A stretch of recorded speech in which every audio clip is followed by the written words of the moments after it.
ইউচুফৰ জীৱনী পাৰ্ট 6। সপোনৰ ব্যাখ্যাৰ দৰেই দেশত দুৰ্ভিক্ষ হ'ল। আগতীয়াকৈ প্ৰস্তুতি লোৱাৰ বাবে মিছৰৰ কোষাগাৰত খাদ্য মজুত আছিল। ৰজাই ইয়াৰ পৰা বিতৰণ কৰিছিল। মিছৰৰ দানশীলতাৰ কথা দেশৰ চাৰিওফালে বিয়পি পৰিল। ইউচুফৰ ভাতৃসকলে নিজৰ বয়-বস্তুৰ সৈতে মিছৰ ভূমিত গৈ উপস্থিত হ'ল। যেতিয়া সিহঁতে তেওঁৰ ওচৰত গৈ উপস্থিত হ'ল, তেওঁ সিহঁতক চিনি পালে। সিহঁতে হৈছে তেওঁৰ ভাতৃ। কিন্তু সিহঁতে চিনি পোৱা নাছিল যে তেওঁ হৈছে সিহঁতৰে ভাই। কাৰণ দীৰ্ঘ সময় অতিবাহিত হৈছিল আৰু তেওঁৰ আকাৰ আকৃতিও পৰিৱৰ্তন হৈছিল। যেতিয়া সিহঁতে তেওঁক কুঁৱাত নিক্ষেপ কৰিছিল, তেতিয়া তেওঁ শিশু অৱস্থাত আছিল। যেতিয়া ইউচুফে সিহঁতে বিচৰা খাদ্য সামগ্ৰী প্ৰদান কৰিলে, লগতে সিহঁতে জনালে যে সিহঁতৰ এজন পিতৃপক্ষৰ বৈমাত্ৰীয় ভায়েক আছে, যাক সিহঁতে পিতৃৰ ওচৰত এৰি থৈ আহিছে। তেতিয়া তেওঁ ক'লে, তোমালোকে তোমালোকৰ পিতৃপক্ষৰ বৈমাত্ৰীয় ভায়েকক লগত আনিবা। মই তোমালোকক এটা উট বহন কৰিব পৰা অতিৰিক্ত খাদ্য সামগ্ৰী প্ৰদান কৰিম। তোমালোকে দেখা নাইনে যে মই পৰিপূৰ্ণ মাপ অনুযায়ী প্ৰদান কৰোঁ, একো হ্ৰাস নকৰোঁ। লগতে মই অতিথিসকলক উত্তমভাৱে আপ্যায়ন কৰোঁ। কিন্তু যদি তোমালোকে তাক মোৰ ওচৰলৈ লৈ নাহা, তেন্তে ভাবিম তোমালোকে নিজৰ এই দাবীত মিছলীয়া। তোমালোকৰ এজন পিতৃপক্ষৰ বৈমাত্ৰীয় ভাই আছে।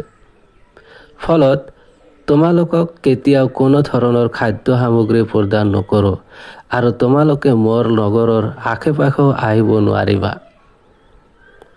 তেওঁৰ ভাতৃসকলে এই বুলি উত্তৰ দিলে, আমি আমাৰ পিতৃৰ ওচৰত তেওঁক বিচাৰি অনুৰোধ কৰিম আৰু এই ক্ষেত্ৰত পৰ্যাপ্ত চেষ্টাও কৰিম। আপুনি আমাক যি আদেশ দিছে, এই ক্ষেত্ৰত আমি অকণো অৱহেলা নকৰোঁ।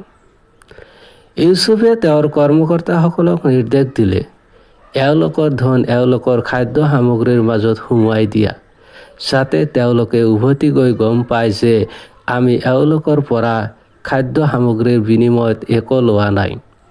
ফলত এওঁলোকে নিজৰ ভাতৃক লৈ পুনৰ আহিবলৈ বাধ্য হ'ব, যাতে সিহঁতে ইউচুফৰ সন্মুখত নিজৰ সত্যতা প্ৰমাণ কৰিব পাৰে আৰু ইউচুফেও সিহঁতৰ পৰা বিনিময় গ্ৰহণ কৰিব পাৰে। সিহঁতে যেতিয়া পিতৃৰ ওচৰলৈ উভতি গ'ল আৰু ইউচুফৰ ওচৰত পোৱা সন্মানৰ কথা বিৱৰি কোৱাৰ পিছত ক'লে, হে আমাৰ পিতৃ, আমি যদি আমাৰ এই ভাতৃক লগত লৈ নাযাওঁ, তেন্তে আমাক খাদ্য সামগ্ৰী দিয়াৰ পৰা বঞ্চিত কৰিব। সেয়ে তেওঁক আমাৰ লগত পঠাই দিয়ক।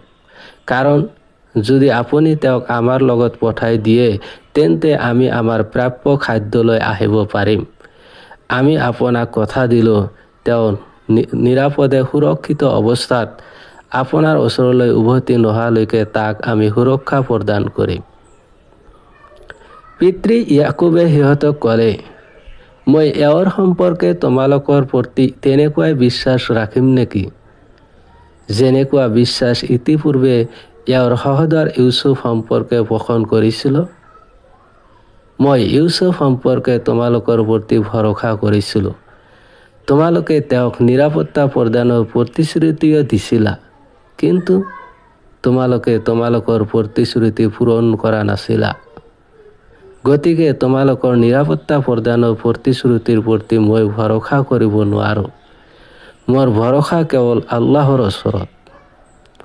তেওঁ সেই ব্যক্তিৰ বাবে উত্তম ৰক্ষক, যাক তেওঁ সুৰক্ষা দিব বিচাৰে, আৰু তেওঁ সেই ব্যক্তিৰ প্ৰতি অত্যন্ত দয়াৱান, যাক তেওঁ দয়া কৰিব বিচাৰে। যেতিয়া সিহঁতে সিহঁতৰ লৈ অহা খাদ্য সামগ্ৰীৰ পাত্ৰসমূহ উন্মুক্ত কৰিলে, তেতিয়া তাত দেখা পালে যে সিহঁতৰ মূল্য ঘূৰাই দিয়া হৈছে। এই দেখি সিহঁতে পিতৃক ক'লে, এই সন্মান পোৱাৰ পিছত আমি আৰু কি পাব পাৰোঁ? এয়া চাওক আমাৰ খাদ্য সামগ্ৰীৰ মূল্য। তেখেতে আমাৰ প্ৰতি অনুগ্ৰহ কৰি আমাক ঘূৰাই দিছে। আমি আমাৰ পৰিয়ালৰ বাবে খাদ্য লৈ আহিম আৰু আমাৰ ভাতৃৰো হিফাজত কৰিম। সেই আশংকাৰ পৰা যিটোক আপুনি ভয় কৰে।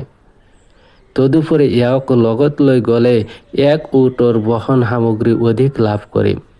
এটা উটৰ বহন সামগ্ৰী অধিক দিয়াটো তেওঁৰ বাবে কোনো ডাঙৰ বিষয় নহয়। সিহঁতৰ পিতৃয়ে সিহঁতক ক'লে, মই এওঁক তোমালোকৰ লগত কেতিয়াও নপঠিয়াও, যেতিয়ালৈকে তোমালোকে এওঁক ঘূৰাই অনাৰ বাবে আল্লাহৰ শপত খাই দৃঢ় প্ৰতিশ্ৰুতি নিদিবা।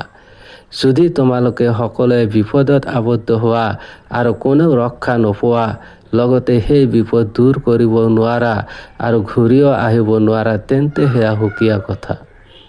এতেকে যেতিয়া সিহঁতে আল্লাহৰ শপত খাই দৃঢ় প্ৰতিশ্ৰুতি প্ৰদান কৰিলে, তেতিয়া ইয়াকুবে ক'লে, আমি যি কৈ আছো সেই সম্পৰ্কে আল্লাহই সাক্ষী। আমাৰ বাবে তেওঁৰ সাক্ষীয়েই যথেষ্ট। ইয়াকুবে সিহঁতক উপদেশ দি ক'লে, তোমালোকে মিছৰত এটা দুৱাৰেৰে প্ৰৱেশ নকৰিবা, বৰং বিভিন্ন দুৱাৰেৰে প্ৰৱেশ কৰিবা। ইয়া সুৰক্ষাৰ দৃষ্টিকোণেৰে অধিক উত্তম। কাৰণ যদি কোনোবাই তোমালোকক ক্ষতি কৰিব বিচাৰে, যাতে তোমালোক সকলোৱে তাক স্বীকাৰ নোহোৱা। এইবোৰ উপদেশৰ জৰিয়তে মই তোমালোকক এনে কোনো বিপদৰ পৰা ৰক্ষা কৰিব নোৱাৰো যিটো আল্লাহে মনস্থ কৰিছে, অথবা আল্লাহে নিবিচাৰা কোনো উপকাৰো কৰিব নোৱাৰো। ফয়সালাৰ অধিকাৰ হৈছে একমাত্ৰ আল্লাহৰ, আৰু আদেশো কেৱল তেওঁৰেই। মই মোৰ সকলো কৰ্মত কেৱল তেওঁৰ ওপৰতে ভৰসা কৰোঁ, আৰু ভৰসাকাৰীসকলেও সকলো কৰ্মতে কেৱল তেওঁৰ ওপৰতে ভৰসা কৰা উচিত। এতেকে সিহঁতে ৰাওনা হ'ল, আৰু সিহঁতৰ লগত আছিল ইউচুফৰ সহোদৰ ভাতৃ।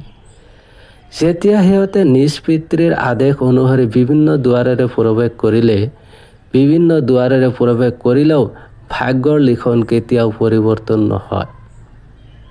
এয়া আছিল ইয়াকুবৰ নিজৰ ফালৰ পৰা পুত্ৰসকলৰ প্ৰতি থকা মৰম, যিটো তেওঁ ব্যক্ত কৰি সিহঁতক উপদেশ দিছিল।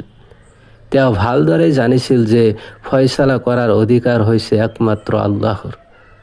তেওঁ ভাগ্যৰ প্ৰতি বিশ্বাসী আছিল আৰু সাধন ব্যৱহাৰৰ ক্ষেত্ৰত আল্লাহে শিকোৱা জ্ঞান সম্পৰ্কেও আছিল অভিজ্ঞ, কিন্তু অধিকাংশ লোকে ইয়া নাজানে। ইউচুফৰ ভাতৃসকলে যেতিয়া তেওঁৰ সহোদৰক লৈ তেওঁৰ ওচৰত উপস্থিত হ'ল, তেতিয়া তেওঁ তেওঁৰ সহোদৰক নিজৰ ওচৰত ৰাখিলে আৰু গোপনে ক'লে, মই হৈছোঁ তোমাৰ ভাই ইউচুফ। গতিকে সিহঁতে কৰা মূৰ্খামি কাৰ্যকলাপক লৈ তুমি দুখ নকৰিবা। উদাহৰণস্বৰূপে আমাক কষ্ট দিয়া, আমাৰ লগত ঈৰ্ষা কৰা, আৰু বিশেষকৈ মোক কুঁৱাত নিক্ষেপ কৰা আদি বিষয়। ধন্যবাদ।